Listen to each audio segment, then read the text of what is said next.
Welcome back. In this Confluence tutorial, I'm going to show you step by step how to export both entire spaces and individual pages from Confluence.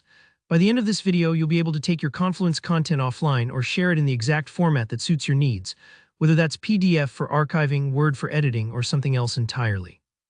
Let's dive right in. First, let's talk about exporting an entire space. Start by navigating to the specific space you'd like to export. It could be your team's project documentation, a knowledge base, or any other collection of pages. Once you're in the right space, look over at the sidebar. Depending on your Confluence version, you might see space settings directly, or you might need to scroll to the bottom and click on Space Tools and then Content Tools. Take your time here, the exact label can vary, but the important part is getting into your space's settings area. This is where all the controls for managing the structure and export of your space live. Inside the space settings, you'll see a menu. Sometimes it's called General, or you might notice an Export tab. Click there. This is where we choose how we want to export our content. You'll see several format options: PDF, Word, HTML, and XML. Each of these has their strengths. For example, PDF is perfect if you want to share a locked-down, consistently formatted snapshot of your space. Think of a user manual you want to send as an attachment. Word is fantastic if you need to keep working on the content long after you've left Confluence. HTML is great for those situations where you want a web-friendly version to host elsewhere, and XML is typically more advanced, mainly used for migrating spaces or making backups. Next, choose the content you want to include in your export. If you're going with PDF or Word, you can choose to export the entire space, or you can handpick just specific pages. Maybe you only need one project section, not the whole archive. It's like packing for a trip. You get to decide if you need your whole wardrobe or just a few outfits. Don't stress if you pick the wrong thing. You can always repeat the export with different selections. Once you've made your selections, click Next and then hit Export.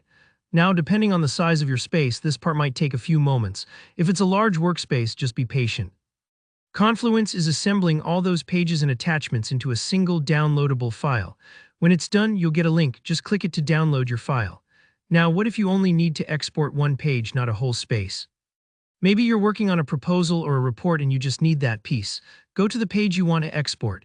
Near the page title or in the top right corner, you'll see a button with 3 dots. This is the More Actions menu. Click that and look for options like Export to PDF or Export to Word. Select the one you want. Your file will start downloading automatically, and with some apps like Scroll PDF Exporter, you can even tweak things like headers and footers or include any child pages underneath. It gives you a lot of flexibility, kind of like having an instant printout that's perfectly formatted for your needs. Just to recap the different formats, PDF is your best friend for sharing, printing, or archiving documents with all formatting and links preserved. Word is ideal if you want to edit your content further, or perhaps repurpose it in another context. HTML is neat for web-based needs or building custom export packages. And XML is more specialized, mainly for migrations or backups. And there you have it, the keys to exporting any part of your Confluence documentation tailored exactly how you need it.